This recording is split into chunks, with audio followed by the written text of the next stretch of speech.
I am really thrilled to be able to welcome back Rabbi Michael Satz. Rabbi Satz is a member of the Board of Advisors of La Asok. He also, we think you taught the first tikva through text. So this is a triumphant homecoming, if you will, of Rabbi Satz.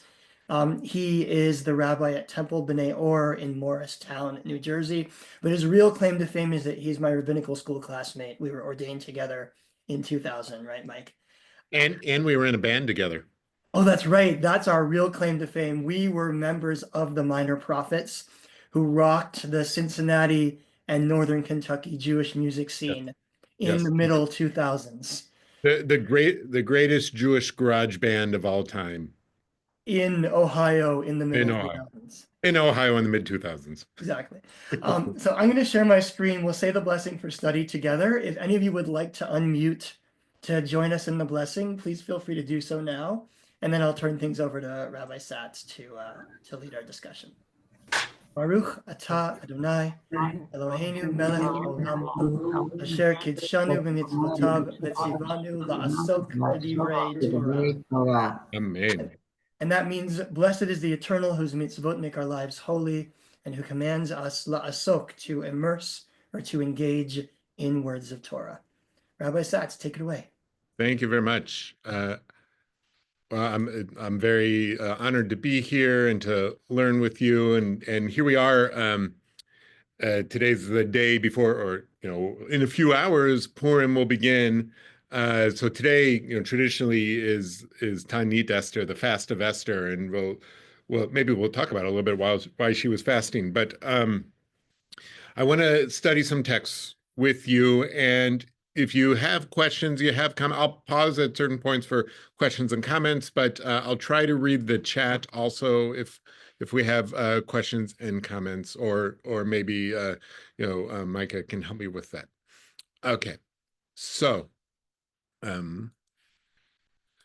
want to start. I'll ask you. So I'm naming the topic, finding courage from Esther, but or a time such as this, and you'll see the verse where that comes from. But finding courage from Esther. But before we jump into the text, like what is Esther's courage in Megillat Esther, in the book of Esther, in the story of Purim? What do you think is her courage, or where does it come from?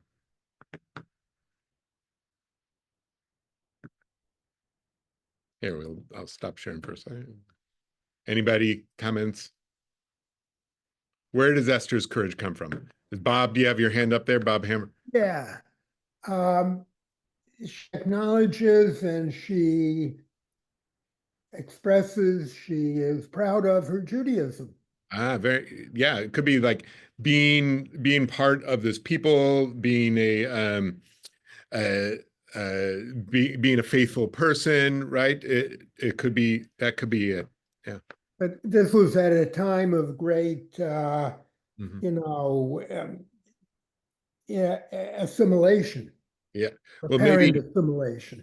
Right. So, I mean, it's definitely a time of the story of Esther takes place in the capital of the Persian Empire, or in maybe all the provinces or a lot of the provinces of the Persian Empire, but not in the land of Israel. It's a great diaspora story, a diaspora holiday, if you will. And was there assimilation? Maybe. Esther's name is not a Hebrew name. It says her Hebrew name, Hadassah, right, which means myrtle, but it's her name is Esther, which might be a play on Ishtar, who is a goddess. Mordechai, not a Hebrew name. It seems to come from the god Marduk, also a Babylonian god. Carol has her hand up, her virtual hand up. Well, I think a lot of it has to do with the fact that she became aware of what was happening to the Jewish population through Mordecai. Yeah. And it was the threat of annihilation that made her step forward. Good, right. So, the story, Haman, the advisor to the king, wants to kill the Jews. The king is kind of a buffoon, does whatever his advisor tells him. Mordecai hears about it. Esther stands up and bravely does something. Micah. Yeah, Rabbi. just to add to that, Micah's fine. She puts herself in personal danger. She has not been invited to see the king, Right. and she doesn't know whether he's going to accept her or execute her. Right. Yeah. She, she has a choice to make: do nothing and the Jews get killed, do something and maybe she will get killed. Maybe the Jews will get killed anyways, between a rock and a couple hard places. And so she decides she still has to do something, right? All right. Now let's look at the text. First, though, I want to, not about Esther, about Mordecai from chapter 4. So when Mordecai learned all that happened, right? So all that happened with Haman and the plot, Mordecai tore his clothes and put on sackcloth and ashes. When do you do this? When biblically, when someone's in mourning, they do this, but he's kind of pre-mourning, getting himself ready for what might happen. But he went through the city. So it says, Vayetze b'toch ha'ir. He went about the city, v'z'ak z'aka, and he cried out. Like, it's using the noun and the verb as the same root. So he cried out this cry, Gedolah Mara, this great and bitter cry. Okay, so this word sa'aka is used a couple other times in the Bible. I brought 2 times that it's used, just so we could get the meaning. What is the sa'aka? Because it's not the most common word for crying out. In the book of Genesis, in Breshit, it's used, Vayomer Adonai Tza'akat Sodom Amorah, that God said the Tza'akah of Sodom and Amorah, of Sodom and Gomorrah, is great, and their sin is so great, or is so grave, right? See, Tza'akah Sodom, the Amorah. So the people of Sodom are crying out too. Right. So the rabbis say that this is the poor people, the outcasts in Sodom that are crying out, and that's what God for God to take action. It's not the sins that are crying out, but you might read it that way too. But it's some kind of like deep cry that who hears? God hears. Okay, one more instance that's like that. Libi leMoav Yizak. So this is God speaking through the prophet Isaiah. My heart cries out, this Isaac cries out, same root for Moab. Moab is a people on the other side on the east side of the Jordan who are often enemies of the Israelites. The Ruth comes from Moab, though, is a Moabitess, as they say, right? But here in this chapter, Moab is being destroyed probably by the Assyrians or something like that, and God hears their cry too, right? So God hears the cry of the people of Sodom and Amorah, the non-Israelites, and God hears the cry also of Moab. So it's using this word with Mordecai, it seems like it's a cry. It's such a cry that spurs God to action, right? Okay. So I just learned this the other day. I was studying in New York with an organization called Hadar, and I learned I studied something from Shalom Noach Berezovsky, who was a 20th century Hasidic rabbi. His work is called Nitivot Shalom, and this is an essay on the portion of the Torah towards the beginning of the Torah called Vayeshev. But a little bit he writes about Purim. On Purim, the entire Jewish people were in a state of despair. Yet Mordecai remained steadfast in his faith that salvation would come to the Jews from another place if necessary. He cried out a great and bitter cry. That's a tza'aka, gedolah, umara. But it was a cry filled with hope, confident that the miracle would come.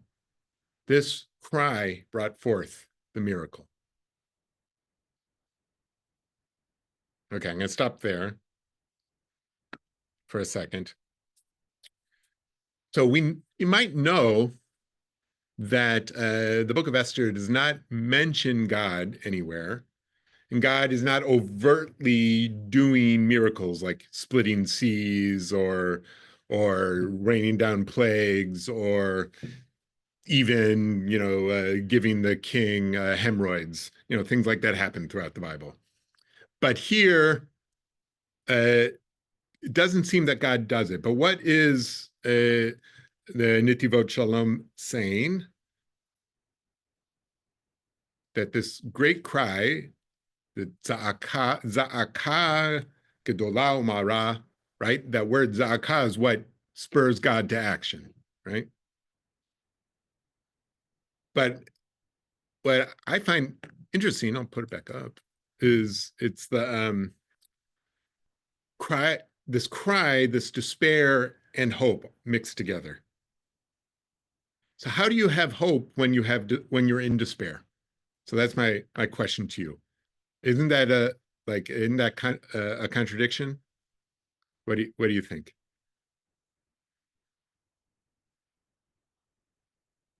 Hope, despair. Doesn't despair mean an absence of hope? Be good. Anybody have a suggestion, thought? Cheryl Aronson raises her hand. What do you think? With the crown. I think that for us Jews, we have been through the same thing over and over and over again. And we've come through it over and over and over again, that we kind of have this ability to see that, yeah, we're down again, but somehow we're going to come through it. And even if I don't personally come through it, the big we will come through it. And so there is hope in that way. So hope. So what you're saying is hope is like hope is in what you're saying is like a bigger picture that you're a part of, but it's not about you only, or maybe not about you, right? Is that what you're saying? That hope isn't necessarily that I personally am going to come through this. It's going to be okay with me, but it's going to be okay with we. Right. Yeah. I like to say that hope, tikva, right, is the idea. It's not the same as optimism. Optimism is like the idea that just things are going to be fine, right? Hope is the idea that things could be fine, right? Things could be okay, but again, with this crying out, it's about like spurring God to action too. So it's about the relationship between you and God brings hope, right? Alfred has his hand up. Yes, I was thinking about once when I was ill and suffering a lot, but I felt I never lost hope that I would get through this and, find relief and healing. And so hope is the idea that, like you said, get through this, not like be cured or get better or things like that, that you're able to get through whatever might happen, right? Yeah. Bob has his hand up. And the message in this very troubling time that we're in here in the United States may be that the louder we cry out, the more we can hope. And so are you saying kind of like the crying out itself is like a prayer that builds up hope for you, right? So the crying out is for hope to like manifest itself, for lack of a better term, you need to cry out first. Right. And Micah had his hand up. Yeah, I was thinking actually about a concept that I learned from the same source, the Netivot Shalom, which is a Hasidic idea of what he calls kusta d'chiyuta, which means a spark of life, that there's a sort of like a spark of hope inherent in the tragedy. In other words, that the tragedy is the source of the possibility of redemption. Yeah. and that even, and I think this is really sort of endemic to Judaism, that Judaism says no matter how things are now, things can always be better, right? We believe there could be a Messiah or a messianic age or a tikkun of the olam, that is just sort of like really central to everything that Judaism brings into the world. Exactly. And that's from this essay itself. He talks about the Kusta de Chiyuta, exactly, and about the coming of the Messiah. But you need the crying out, or you need the despair that causes this to happen, right? Yeah. Good. Okay. Bob's last comment, and then we're Okay. gonna I think the popular term these days is resilience. resilient. Yeah. You learn from your failures. Very nice. Yeah. I like that. Resilience or grit, people say, right? And so like and it's like sitting in the hardship, but being able still to move forward, right? Yeah. Beautiful. Thank you. All right. So now let's move to Esther.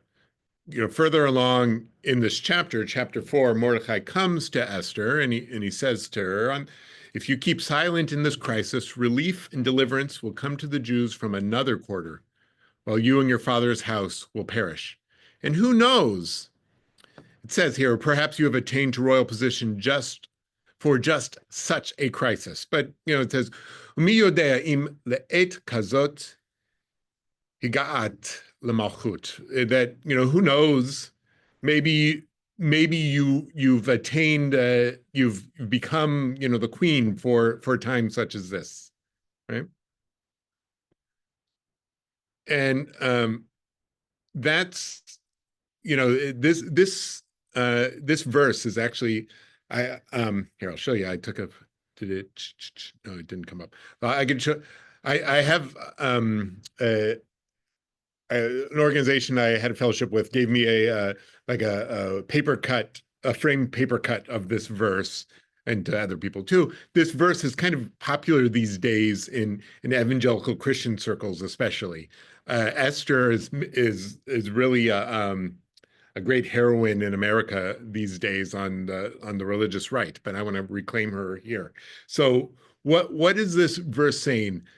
That maybe you became queen for this time, right? What is this? Mordecai saying this is like, as I said before, God is not explicitly in the Megillah, in the story of Esther, and yet God is, right? I see this really as a kind of an allusion to the Joseph story, right? The Joseph story, the last chapter of the book of Genesis, also doesn't have God explicitly acting in history, but several times Joseph says that all of this stuff is happening, or God is making all of this stuff happen, right? And so here you are, you of all the women of the empire became queen, and for a time such as this. Meaning, did God push this along in some way? All right. So I'll pause there for a second. Comments, questions? What do you think? Yes, Bob. Joseph is the other assimilated Jew. Yeah, for sure. So Mordecai and Joseph have or Mordecai at the end of the story has the kind of the same position of power as Joseph in Egypt. Yeah, exactly. Mm-hmm. And more than that. Yeah. So, Vicky in the chat says preordained or planned, right? So now let's talk about that a little bit. She said preordained or planned to test the Jewish people. Like, I don't know. We can't tell what the writer of Esther really believed about theology and behind the scenes, but yes, you could read it that way. Now, there's always problems when you see things as preordained or planned, in that then you take away human agency and human choice, right? But that doesn't mean you as an individual can't see, God's, the the glimpses of God's shadow, if you will, behind things that happen, right? But it's the worst thing in the world. I'm being a little hyperbolic, but it's the worst thing in the world to walk into a shiva and tell the mourner this was God's plan, right? But you know, it could give you hope and joy and gratitude in the world to think of God as behind everything.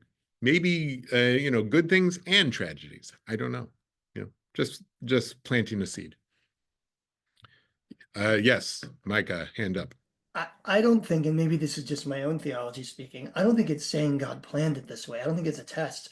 I think it's saying people rise to moments. That, is it coincidence? Is it predestined? Who knows? We don't know and we'll never know, right? But people do rise to certain moments. And so maybe Esther is in the right place at the right time and has to find the courage to step forward. Some of it is coincidence and maybe, God's planning, but some of it is actually that Esther decides to do so. You said it much more beautifully than I can, right? Exactly. And so Esther is meeting the moment, not knowing what will happen, but having faith to make a decision, right? That's what it is, meeting the moment, right? Every second of every day, we all have choices to make, and we're usually not mindful of them, right? We don't usually, thank God, have choices to make that have such consequences as saving the Jewish people, but you never know the choices you make may save the Jewish people, right? So thinking of yourself as like meeting God's challenge, if you will, is I think might be what we're getting at with this verse, right? I'm gonna keep moving and then we'll take some more comments, okay? So there's a verse at the end of the book. The Jews undertook and irrevocably obligated themselves and their descendants and all who might join them to observe these 2 days in a manner prescribed in the proper time each year, right? So the Jewish people took upon themselves, and in the context, it's talking about the holiday that becomes Purim, right? But I want to get back to this. Is it our choice? Is it just put upon us by God? Because the rabbis play with this verse.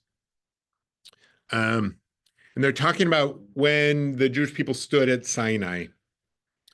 And in the Talmud here, it says, Rabbi Avdimi bar Hama bar Hassa said the Jewish people actually stood beneath the mountain, and the verse teaches that the Holy One, blessed be he, overturned the mountains above the Jews, right? So reading a verse in Exodus that the Jews stood, the people of Israel stood at the foot of the mountain, the rabbis are reading it that God actually held the mountain over the people to accept the Torah, right?